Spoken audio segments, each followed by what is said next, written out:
Hello everybody, Marcus here, and on this video we will be exploring a tool that will help to spice up your cinematic music productions. So if you have been working on your productions, you just feel like there's a little bit of spice missing, then you have come to the right place. We will be taking a look at a tool that you can use to spice up your cinematic music production. And we will be looking at how you can implement synthesis on your cinematic music productions in a really practical way based on a real example of a music production I have done for a show opening.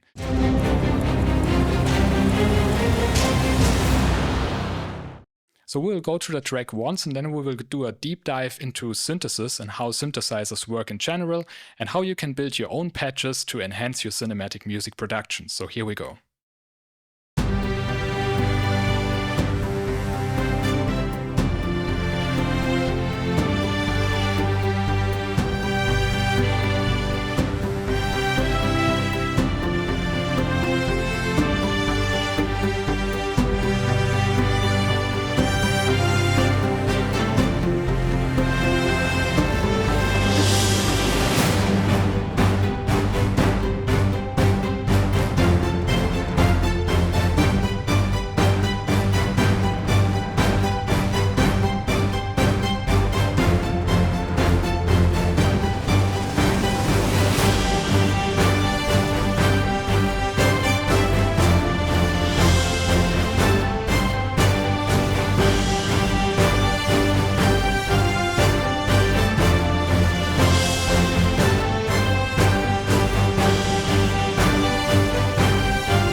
So you probably have noticed that the track is overall sounding pretty orchestral and cinematic, and there is no big hybrid elements poking out of the track.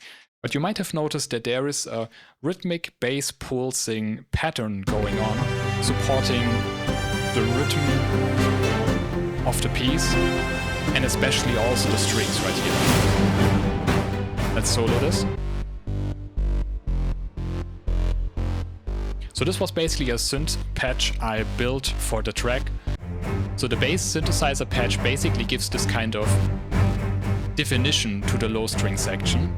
And this is something I can really recommend using synthesizers for this. To just make to define your strings even more. Because especially if you are playing in the low registers, things tend to get really muddy. So synthesizers can really help to give this kind of extra definition that your low register instruments might lack. So this is something that the synthesizers are really helpful in. Also, for example, on melodies, you can really nice add textures and accents to the melody and just help them to cut through the mix even better. So this is a really nice role that synthesizers can play to support your cinematic composition. So now we'll do a deep dive into how synthesis works and how you can utilize synthesizers to add some spice to your cinematic music productions. Even though synthesizers might look really complex, they are actually not so complex to understand and quite easy to work with once you have understood the main fundamentals of synthesis. So on each synthesizer you actually have a sound generator, which can be a wavetable or analog oscillators or oscillators in general, and sound generators. Then you have a filter section where basically the sound that you have generated goes through. It's basically like an equalizer where you can shape the frequency response of the generated sounds. And then you have possibilities to modulate all sorts of parameters. So here, for example, I have a low frequency oscillator, which is basically this one right here. So you can actually see that it's running through a pretty low frequency. It's like I don't know, like a few hertz or something like that. So it will not generate a sound by itself. It's different from the oscillators right here, which are generating a sound because they are basically oscillating in the frequency which is bound to the key that you are pressing on the keyboard, or basically the MIDI input that the synthesizer will get. So those are basically oscillating in a range that is audible and you can hear as a certain note played. And the low frequency oscillators are oscillating in a much lower frequency, so you can use them to modulate any sorts of parameters.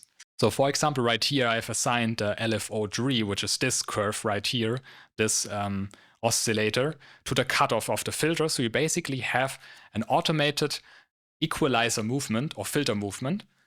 And this will generate this kind of change in high frequency amount inside of the sound.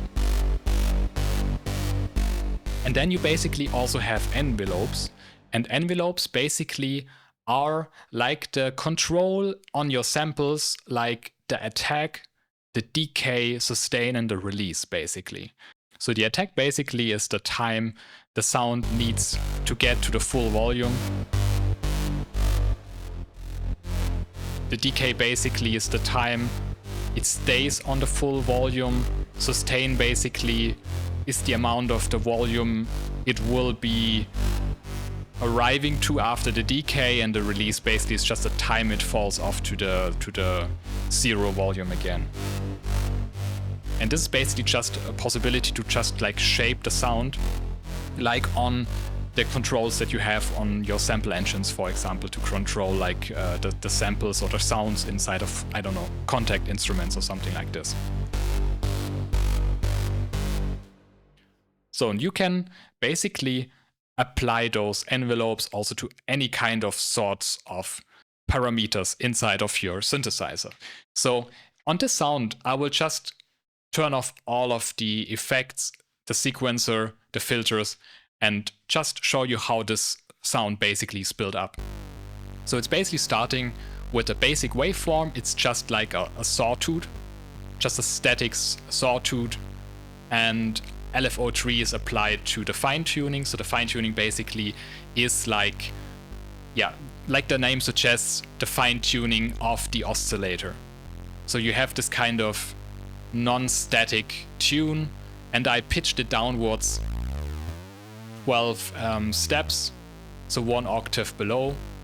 So then there's unison mode. With unison you can basically add multiple of the same oscillators, and these kind of voices you can detune them slightly to get a bigger stereo field. Then I added a second oscillator engine. It's basically an analog oscillating engine. It's pretty much, you could actually replace this by an analog sawtooth as well. So here you can just basically select those kind of basic oscillator shapes. Also here is the LFO3 applied for the fine-tuning to give this kind of small micro pitch shiftings and a small movement in the sound. Also here I have set the unison mode to multiple voices, set a stereo field to 100%. And I have all 3 of those oscillators active. Here you can see I have basically normal sawtooth, inverse sawtooth, and here I have this kind of double super saw shape. Set the values, the width, and then basically you can set the output volume, and then you can set all of those through a filter. So here you can basically see the filter mix is going to filter 1, which is the top one, here as well. So now they will be routed through this filter. And when I activate this filter, let's just turn off the LFO real quick. So what you can actually now see is that we will be rolling off the high end. And here's also like drive added. This gives this kind of saturation when going through the filter. And then I'm applying basically the LFO, which then basically just automates a filter opening, pulsing, and the LFO is set to sync with my DAW tempo. to a 1/4 note. So now you basically already have this kind of pulsing sound by holding down just one key. And you can enhance this further by now adding effects. For example, by activate the effect section, this one is not so complicated. So I basically added a super unison module right here. This just basically spreads up the stereo field even more, adding some further voices right here. I can further detune it a little bit, set some controls and dry wet controls. You can really actually really overdo it, and then it would sound really artificial. And then I added a multiband compressor just to compress the different frequency bands differently, and you can also boost them differently to actually have a combination of like equalization and also compression in the different frequency bands. I then also added a slight reverb to just give this kind of more roomy sound and not so dry sound to this pulsing bass. And then I have activated a step sequencer. This is basically like an arpeggiator where you can just set like note repeats when holding down one key. And what the step sequencer actually just does for me is that I just have the control of the main amp envelope so that I can actually control how I want the volume attack control, basically, like the transients. If I want to have transients or not. Just wanted to have it on off, or have like an accentuated attack, basically. That just lets me shape a little bit more of the transients I want to have in the bass pulsing pattern, basically. But you can do all sort of crazy things. You can randomize the pitch and just have it like a arpeggiator pattern, for example.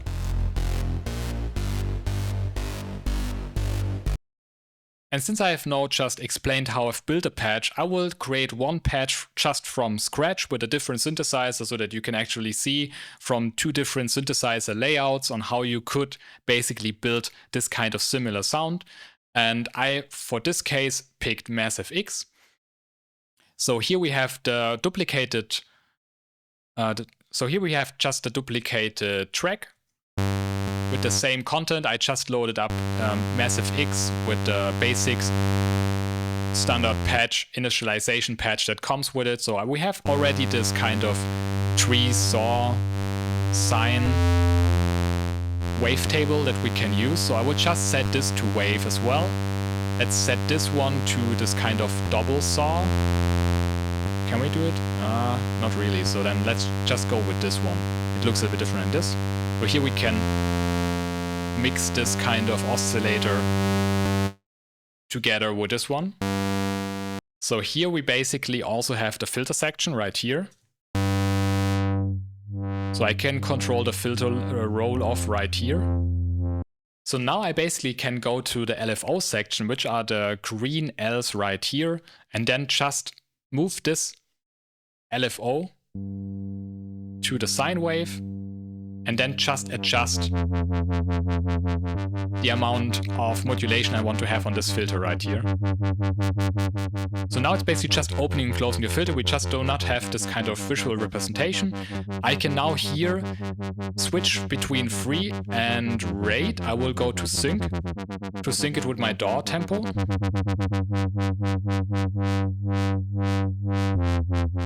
Let's go to 1/4 note. So now we basically have this LFO controlling the filter opening right here.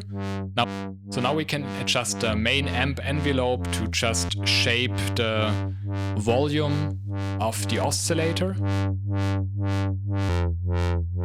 Now it's basically accentuating the start of the note trigger.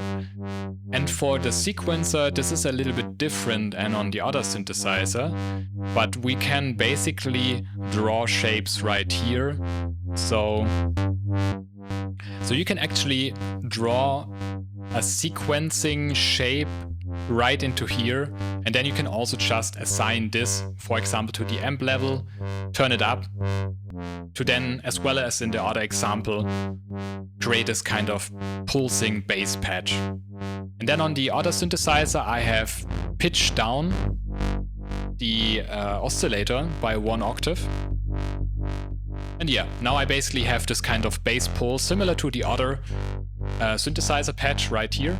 We did not even went into the effects section right now. I could, for example, as well add, I don't know, like a little bit of distortion. If I would want to go for this kind of distorted kind of sound, I can also right here add like an reverb. And let's maybe also pitch shift down the second oscillator. So you can actually see, you can create this kind of sounds in all sorts of synthesizers. There's like no need to buy like an expensive synthesizer. You can go with free synthesizers you find on the internet. There are plenty of nice, great free options as well, like Vital, for example. You can create those kind of sounds in Vital perfectly fine. Let's just hear them both in A-B comparison. So this was the one from Pigments. So this one has a little bit less high end. So to get this kind of high end which is missing on this patch, you can use like an external multiband compressor, or you can actually shape the sound further inside of the synthesizer. So of course both patches will be sounding differently because you have different kind of wavetables, oscillators. Also, I added the unison mode to the other synth patch, which I did not on this one. So I will have to take a look where I can find the unison right here on this synthesizer. But it's all about like just exploring and playing with the controls. Yeah, here on the voices section you have it. You can activate unison.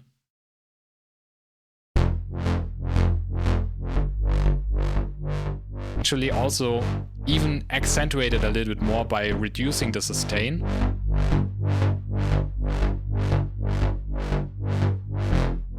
And it's all about exploring the possibilities that you actually have, because on synthesis you are not bound to the restrictions to the samples that have been recorded and created. So actually you are creating your own samples, your own sounds, and you can tweak them and shape them with endless possibilities. Like, the sky is the limit, you can do whatever you want, and you're not constrained to the material that has been recorded. So this is really great. Then when you have a sound in mind and just want to have it translated and become reality, you can just use synthesis for that. And there are actually also like physical modeling synthesizers where you can actually create, for example, materials hitting each other and get really organic sounds of them.